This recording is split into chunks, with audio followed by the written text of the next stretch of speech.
He was the CEO of a billion-dollar empire, feared, untouchable, and addicted to control.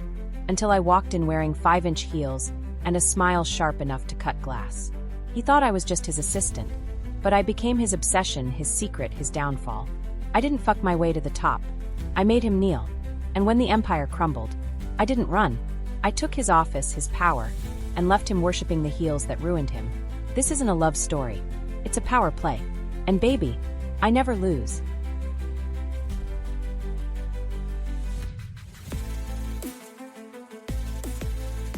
Welcome to the Skillful Art of Manipulation podcast.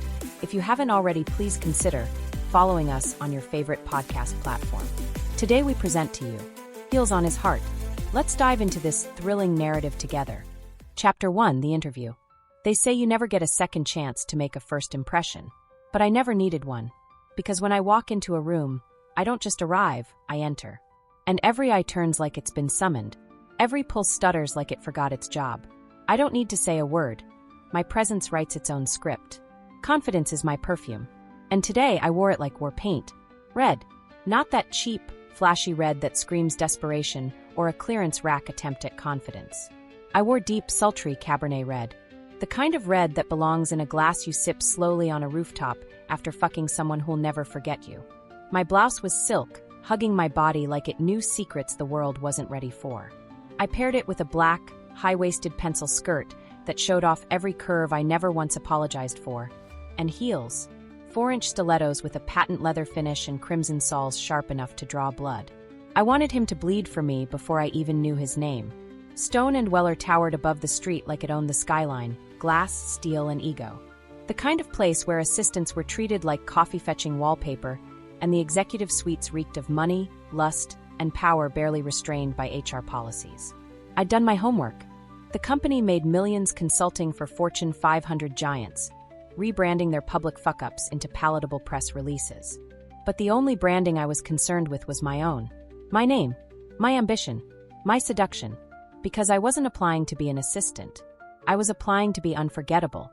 I strutted across the lobby, heels clicking against the imported marble like a countdown to sin. Heads turned. Men glanced. Women assessed. Security guards straightened up. The receptionist, a too young thing with fear in her posture, blinked like I'd broken her screensaver. "Good morning," I said, voice velvet-wrapped and dipped in intent. "Delaney Reeve, here for the 10 o'clock with Mr. Carter." She stammered, her eyes darting to the slit in my skirt that ended dangerously close to the promises my thighs could make. Yes, Miss Reeve. Please have a seat. He'll be with you shortly." I didn't sit. I posed. Legs crossed, back straight, one heel dangling off my toe like temptation on a string. I checked my phone, not for messages. I had none I cared about, but just to complete the illusion of calm, of control, of power. Because power isn't always loud. Sometimes it's in the silence between footsteps. Sometimes it's in a glance held just a second too long. And when he walked in, Nathaniel Carter in the flesh, every molecule of that fucking lobby froze. He was taller than I expected. Maybe 6'2". Lean but built, like his gym time was penciled in between billion-dollar meetings. Navy suit, white shirt, no tie. Casual in that rich, calculated way. His jawline could have cut diamonds, and his eyes, stormy gray with just a flicker of arrogance, scanned the room like he owned the air we breathed. Then he saw me, and for one breathless, beautiful second he paused. His gaze dipped. Not to my face, not to my cleavage, to my feet. It was quick. A flicker. The kind of look most women wouldn't notice. But I did. Oh, I always notice. Men like Nathaniel don't gawk. They study. They devour. And when you know what to look for, how the pupils constrict, how the nostrils flare just slightly, how the lips twitch with forbidden thoughts, you can smell their secrets like perfume. He walked over, face unreadable but his energy chaotic. "Miss Reeve?" he asked, voice low and clipped like he was already annoyed. Or intrigued. "Yes." I stood slowly, letting every inch of my body rise like it had something to prove. "This way." We walked through the halls, the silence filled only by the echo of my heels on the polished floor. I walked half a step behind him, just enough for him to feel me, but not enough to challenge his control. Yet, his office was a glass fortress with a skyline view that looked like a desktop background. Chrome, leather, and luxury. It smelled like power and cologne, and faintly barely leather. The kind used in expensive shoes. I sat before he offered, legs crossed again, heel bobbing gently. His eyes flicked there once more. That pause again. Then the mask slipped back on. "Let's talk resume," he said, grabbing a folder he didn't bother opening. I tilted my head. "Of course. But I'm guessing you already know everything you need to." He raised an eyebrow. "You're not the type to waste time," I continued. "You either saw something in me that made you curious, or you didn't. And if you didn't, I wouldn't be sitting here, would I?" He didn't smile. But there was a twitch. The kind that means checkmate. "I value confidence," he said finally. "But this position requires more than that. It requires loyalty, discretion, attention to detail, anticipating needs before they're voiced." I leaned in slightly, voice dropping. "I understand power, and how to support it intimately." Silence. The air between us thickened, electrified. His fingers tapped the desk. A nervous tick or a tell. Either way, I had him off balance. "Can you handle pressure, Miss Reeve?" he asked, circling the desk. I tracked his movement with my eyes, then smiled faintly. "I like pressure. It shapes diamonds." Now he stood behind me. I felt his presence like heat. He was close. Closer than he should be. "I expect my assistant to be professional. At all times," he said slowly. I crossed and uncrossed my legs again, deliberately, letting the heel on my right foot slip off ever so slightly. A subtle display. Just enough to show the curve of my arch. "I can be very professional," I whispered. "But I also adapt to my environment." Another pause. His silence was louder than any words. I turned slightly to meet his eyes. His gaze was locked below my knees. His mask cracked, just for a second, and in that second I knew. He had a weakness, and it was wrapped in black leather 4 inches high. He blinked, snapped his gaze up, cleared his throat. "You'll start Monday. No formalities. No second interviews. No HR paperwork discussed. Just desire dressed as decision-making." I stood slowly, watching him watch me. He didn't try to shake my hand again. I didn't offer it. I turned, and my heels clicked on his floor like punctuation marks on a seduction he didn't even know he'd started reading. The elevator doors closed behind me, and I caught my reflection in the mirror-like surface. Calm, composed, dangerous. I didn't just land a job. I found a fetish.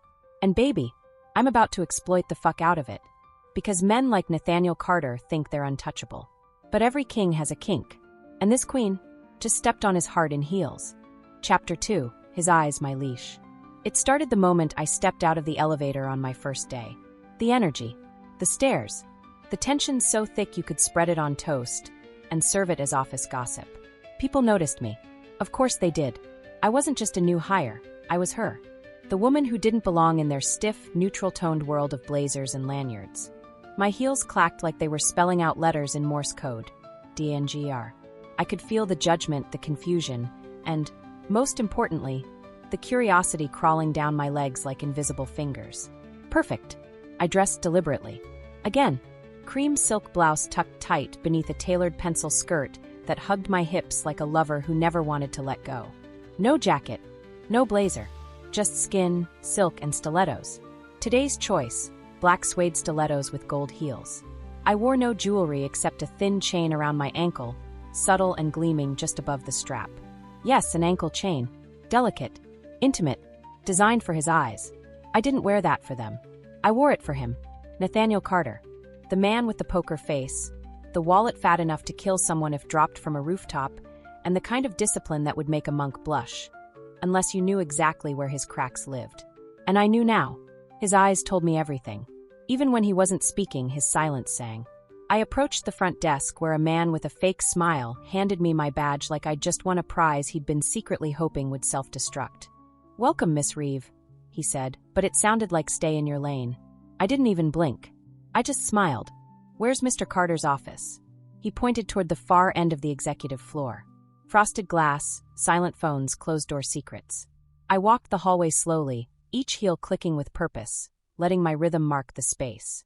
And then there he was. Nathaniel was standing by his office window, suit jacket off, sleeves rolled just enough to make his forearms the only skin visible. He was on the phone, his voice low, sharp, layered in authority and control. He didn't look up right away, but I knew he heard me. I stopped just inside the doorway and waited. I let him feel my presence the way a man feels heat behind him before he turns toward the sun.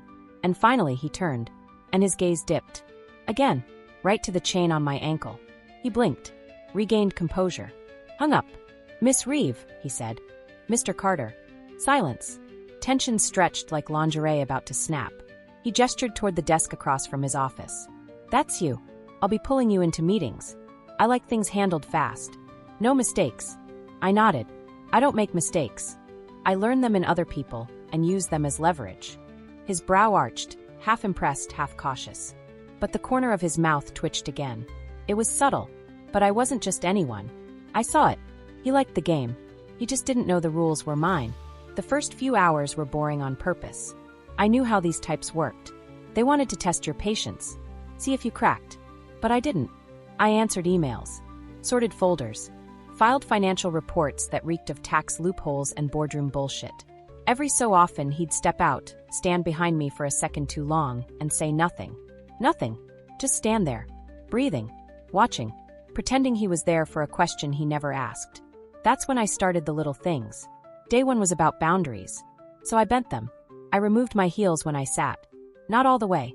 Just enough to reveal bare skin as the straps dangled like silk shackles. I'd cross my legs slowly, deliberately. Let the sunlight from the window catch the arch of my foot, the glint of the gold chain, the shimmer of lotion on my ankle. I never looked up when I did it. That would break the illusion. No, he needed to believe he was sneaking glances. He needed to think he was in control of the voyeurism, not a pawn in it. Around noon, he came back from a meeting with that storm cloud look in his eyes. Frustrated, distracted, vulnerable. He walked straight into his office and closed the door. Hard. I waited 30 seconds. Then I knocked. "Come in," he barked. I stepped in slowly. Didn't say a word. Just handed him a folder he didn't need and stood there like I owned the air he was breathing. His eyes, tired, flickering, desperate, fell to my feet again. My heels were back on. "Is there anything else?" I asked, voice calm, as if I hadn't noticed him staring. He looked up. His face was blank, but his eyes screamed things his mouth would never say. "No, that'll be all," he said tightly. I turned to leave, knowing exactly how much leg I was showing with every step. That night, I didn't go home. I prepared. I sat in a bubble bath, glass of wine in hand, and went over the day's details like a military strategist. He looked at my feet 4 times. He hovered behind me twice. He said my name with tension in his jaw. He cracked just once when I smiled. Control was mine now. Not fully. Not yet. But I could feel it beginning to tilt, like a building leaning just before collapse. I researched further. His divorce was messy. No kids. His ex-wife had accused him of emotional detachment. Coldness. Work obsession. Classic high-functioning narcissism. But buried in the court documents, deep in an old statement from her deposition, was a phrase that made me smile. He made me feel like a mannequin, except for my feet. He was obsessed with my feet. Bingo. Heels. Arches. Ankles. Subservience. It all clicked. Nathaniel Carter didn't want a woman. He wanted control and submission. He wanted worship he could justify. Shame he could bury.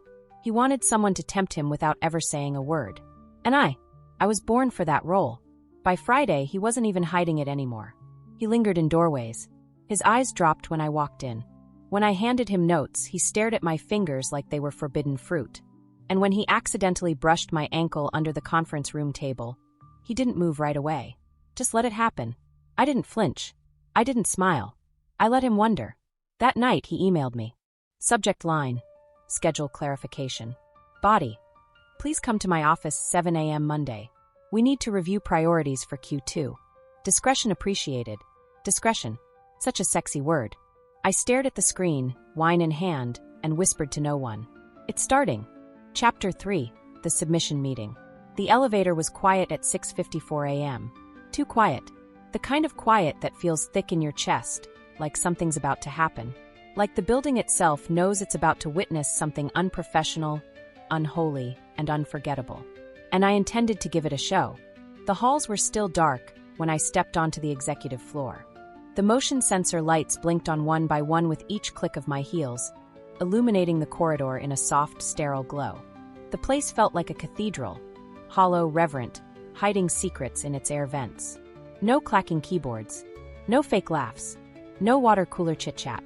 Just me, the hum of expensive electricity, and the taste of power on my tongue. I wore a black button-down dress. Silk, slit up the side, formal enough to pass for corporate, tight enough to pull every eye into gravity. Underneath it, a lace bra that wasn't for comfort, and panties I'd gladly leave behind on his office floor if the opportunity arose. But the real weapon? The shoes. 5 inches this time, gunmetal gray with silver buckles.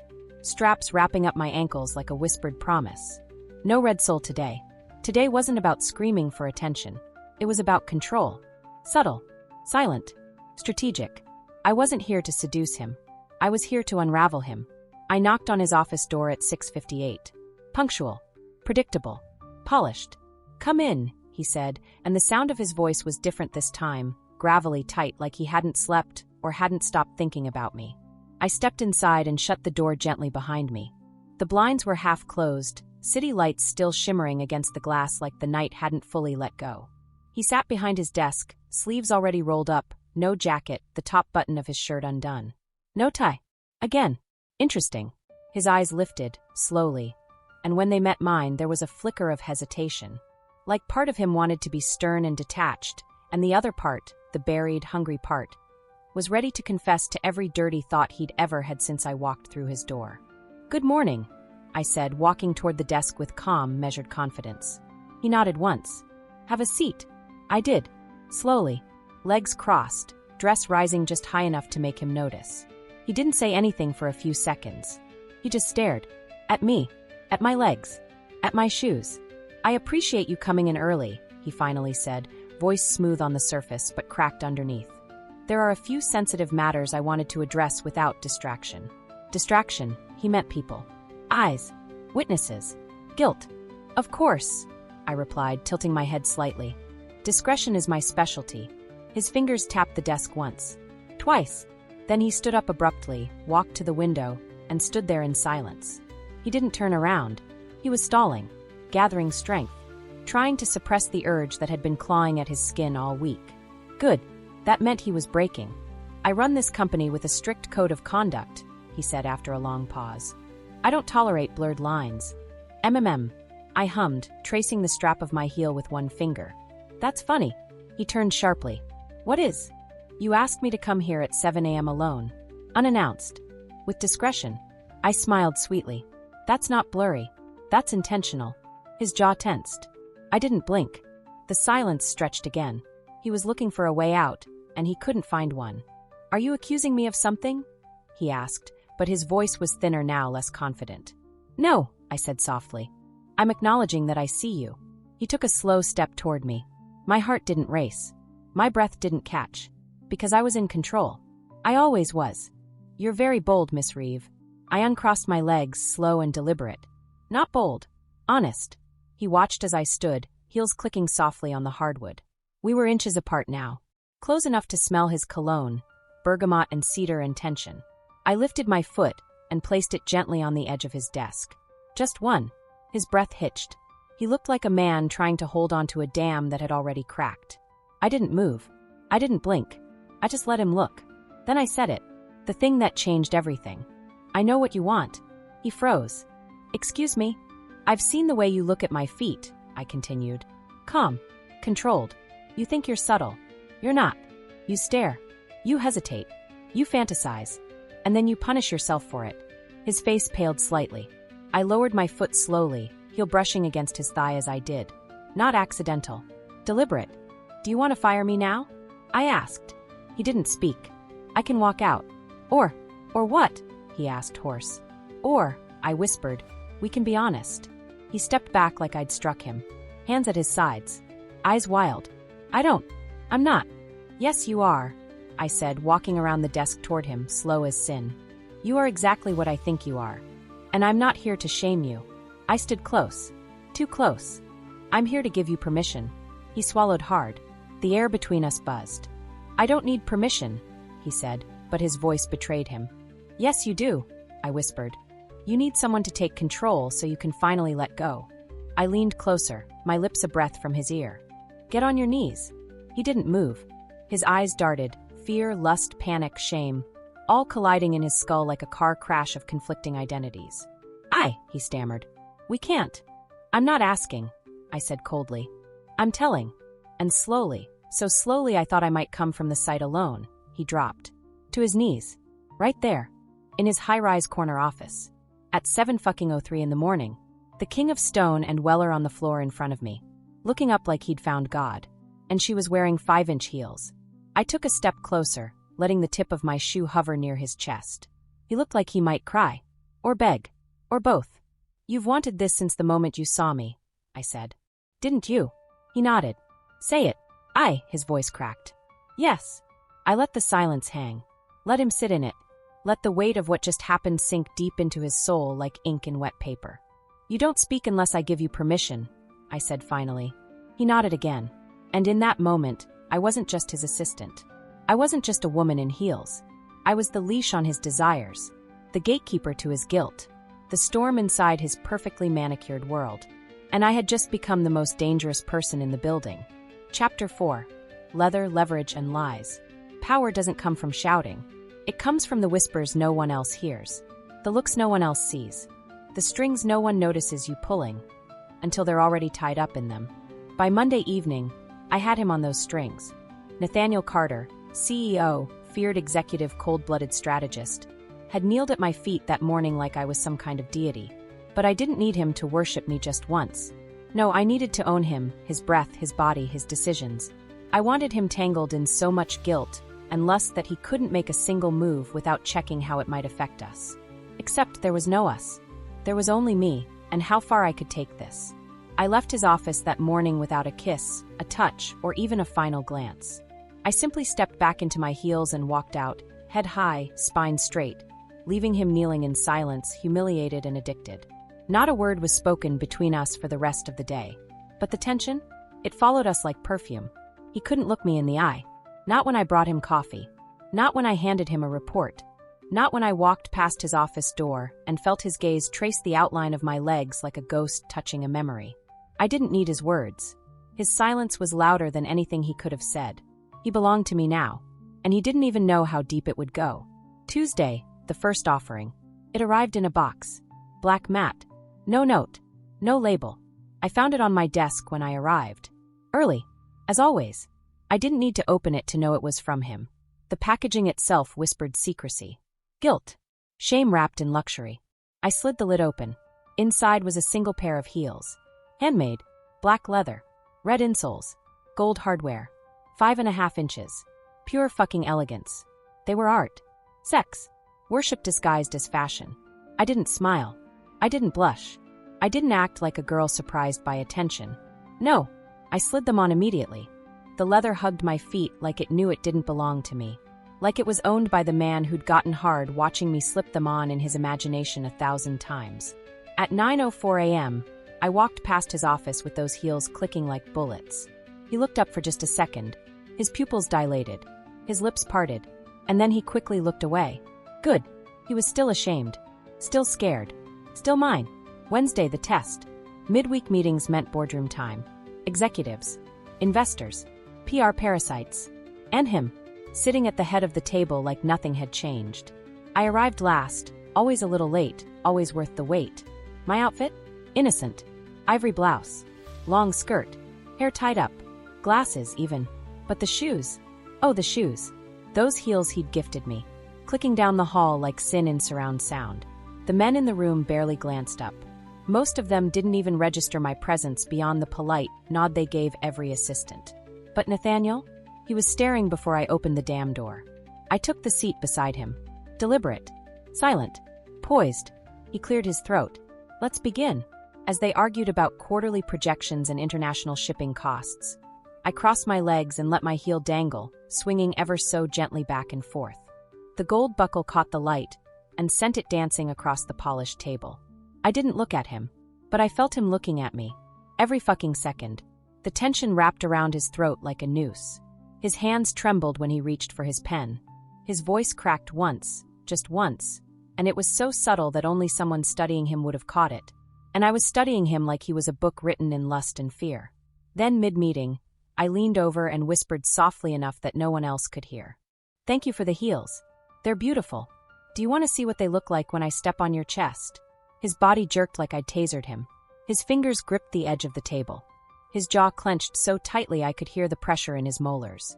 I leaned back, casually, as if I hadn't just shattered his concentration. He called a break 2 minutes later. He didn't speak to me for the rest of the day. He didn't have to. The leash was tightening. Thursday, the threat. By Thursday, I could feel the paranoia brewing behind his eyes. He began double-checking every door, looking over his shoulder before entering rooms, avoiding extended eye contact like it might burn him. The thing about men like Nathaniel is they build their entire identity on control of their schedule, their staff, their secrets.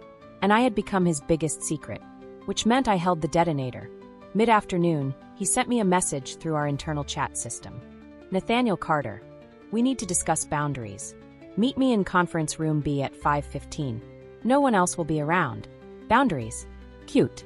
I waited 10 minutes past the time on purpose, then walked in slowly. He was pacing. When he saw me, he exhaled hard, like he'd been holding his breath since Tuesday. You're pushing too far, he said. No, I replied, stepping toward him. I'm pushing you. His eyes narrowed. People are noticing. You stare too long. You wear things.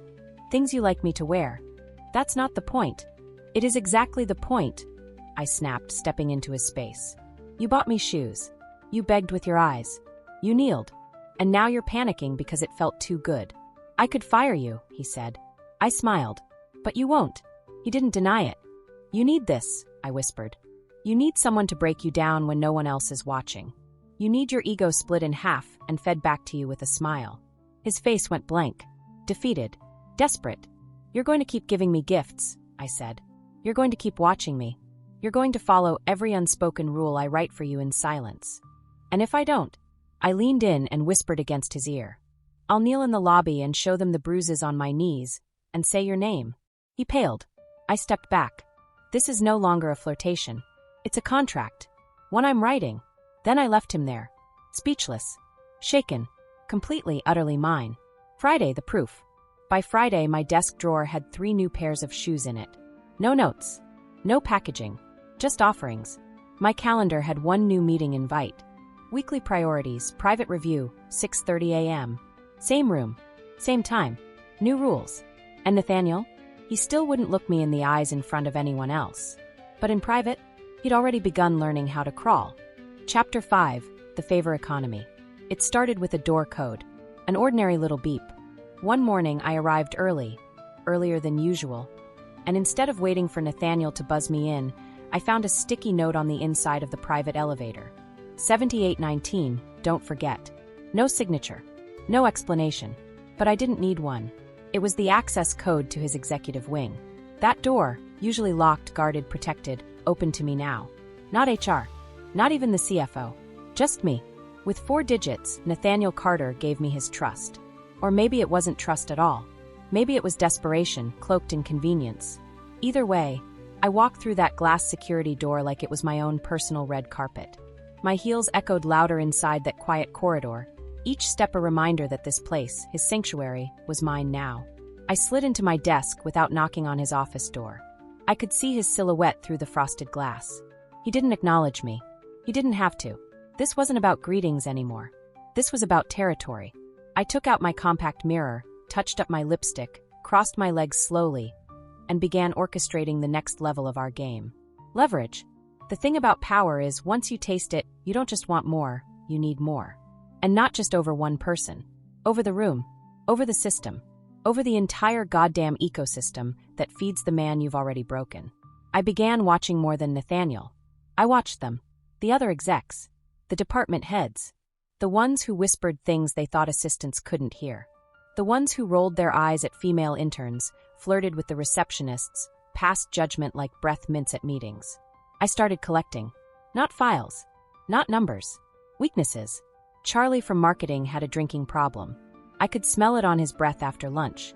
Liza from PR was sleeping with one of the junior designers. Darren, the VP of Finance, used company resources to fund some very private renovations at his vacation home in the Hamptons. None of this shocked me. Men like these always left trails. You just had to look where no one else dared. And I looked. But I didn't expose any of them. Not yet. Because power isn't about destruction. It's about possession. And I was building a kingdom. Requests.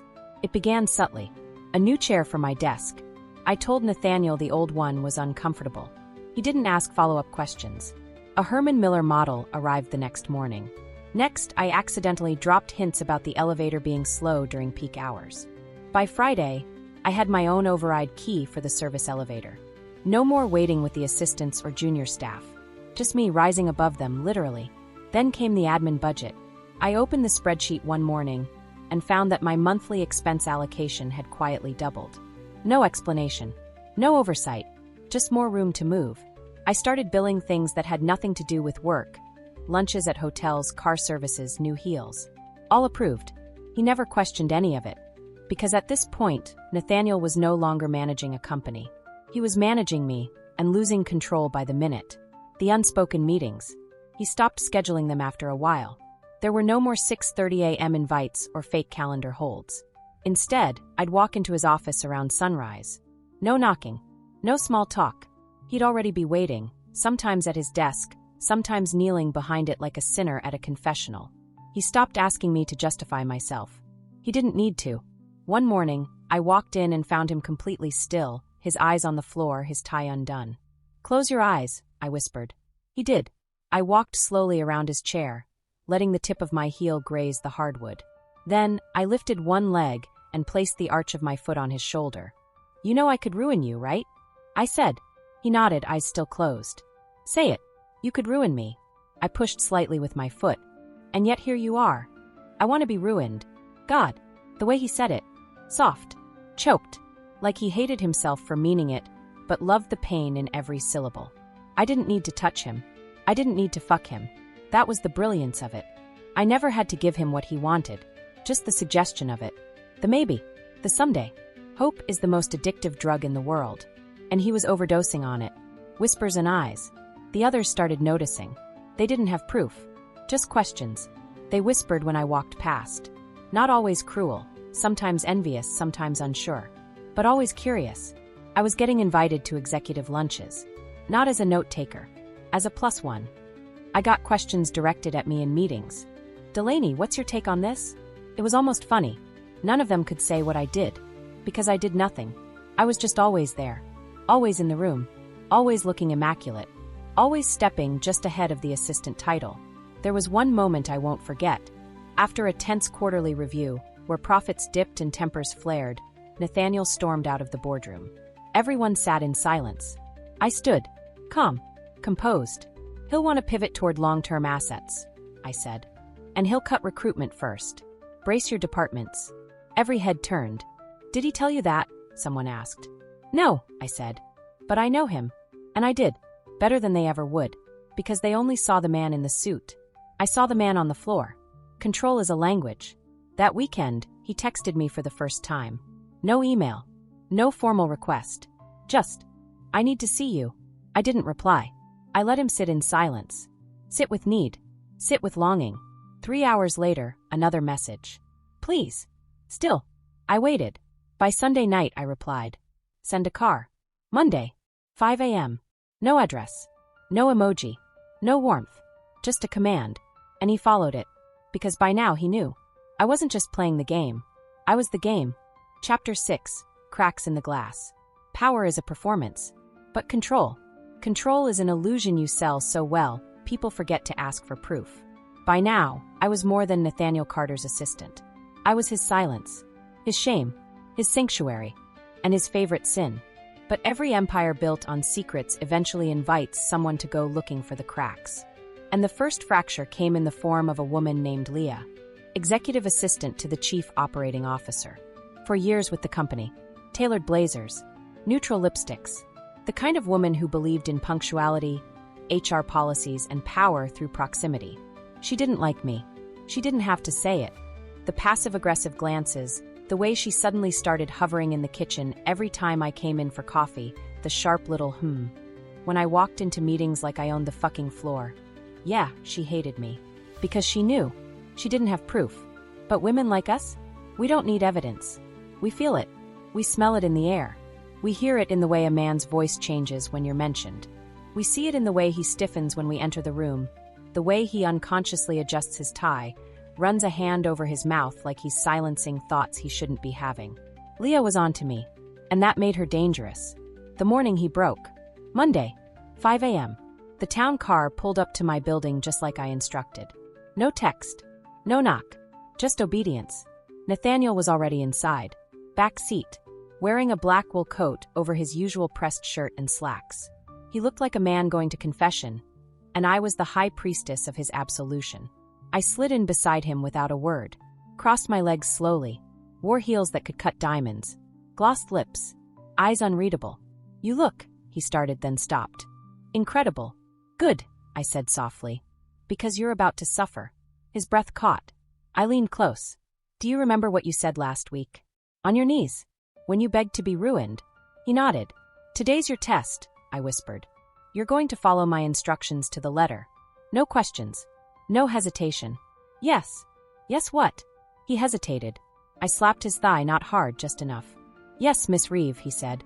"Good boy." The car rolled through the sleeping city. I gave him his first instruction: remove his belt. He did it silently, sliding the leather free and handing it to me like a schoolboy surrendering contraband. Then I handed him something of mine, a thin black choker with a silver ring in the center.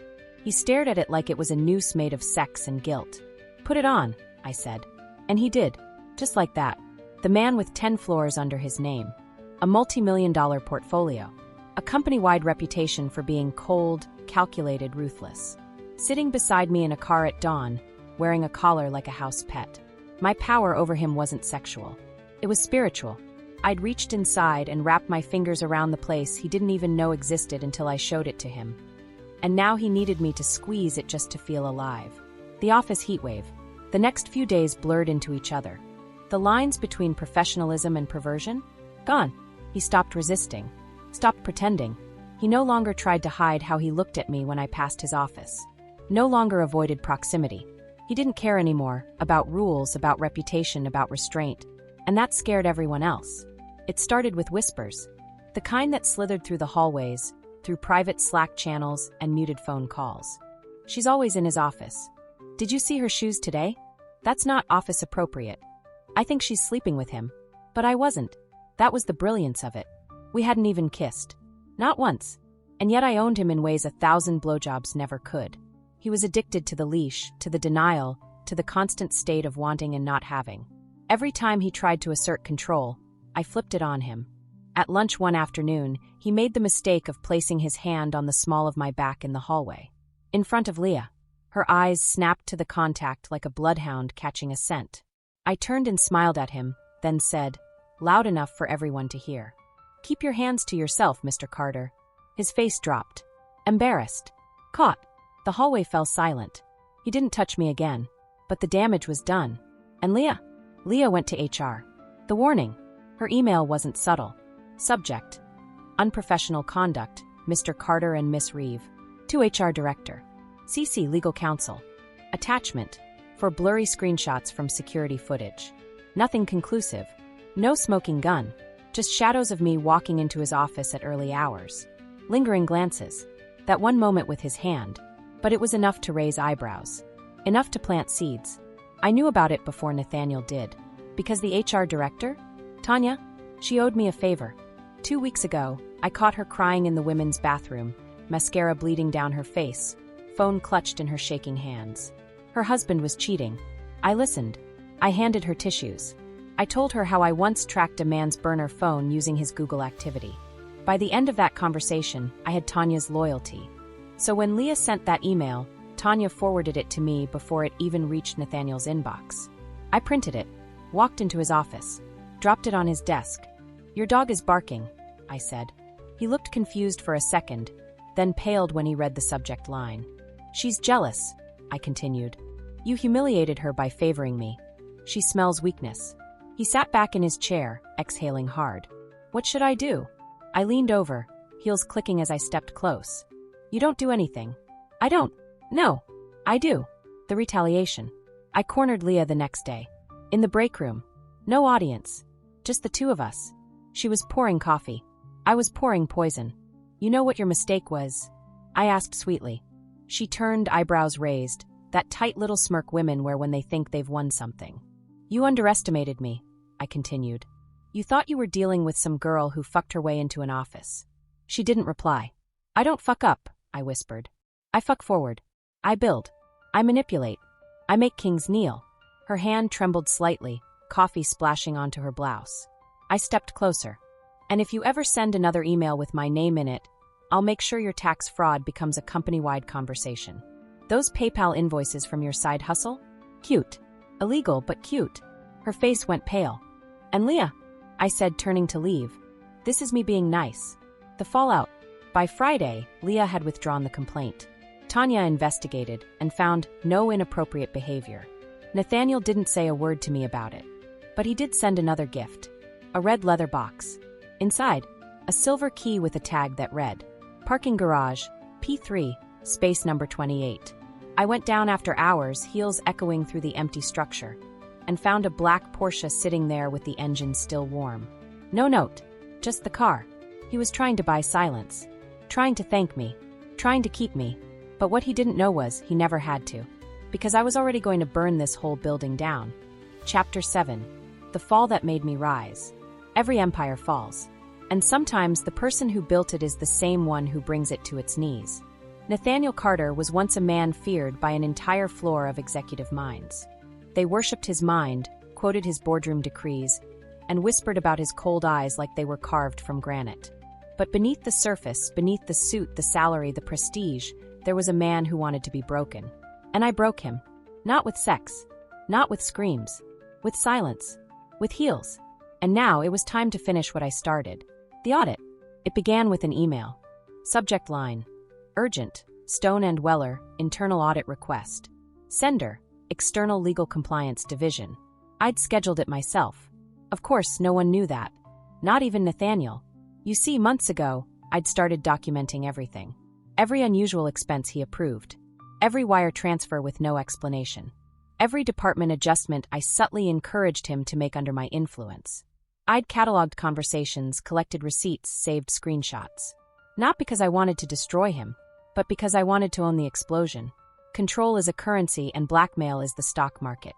By the time HR was randomly notified of inconsistencies in Nathaniel's expense approvals and power restructuring, I'd already fed half the board exactly what they needed to push him out, without getting their hands dirty.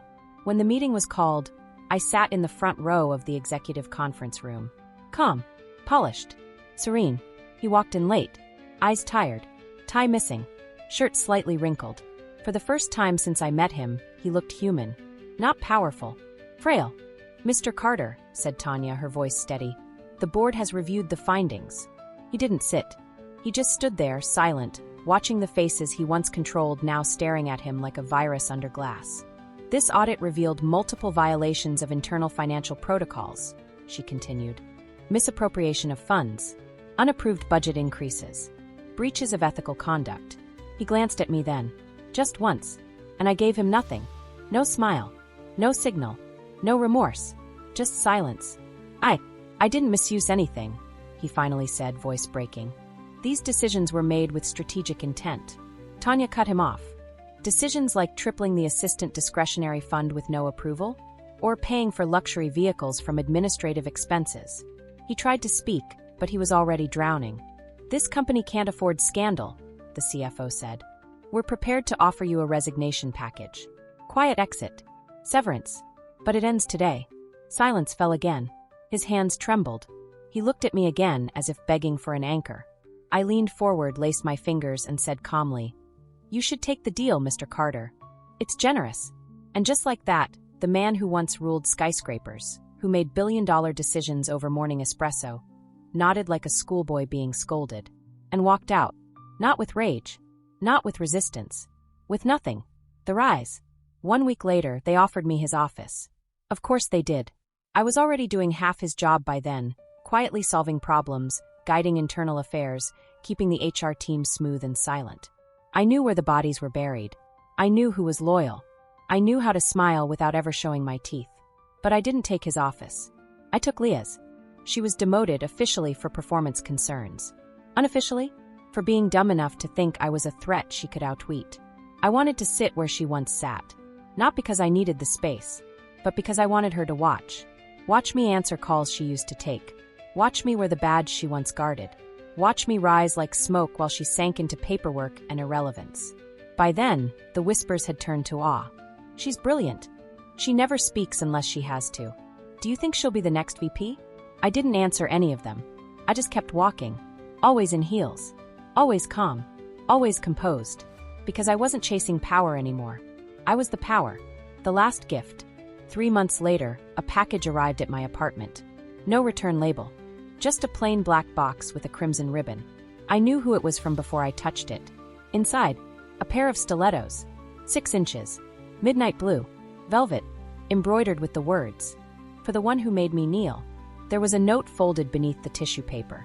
Handwritten, "Delaney, I see you in my dreams now, not as the girl in heels, but as the woman who cracked my spine and made it feel like release.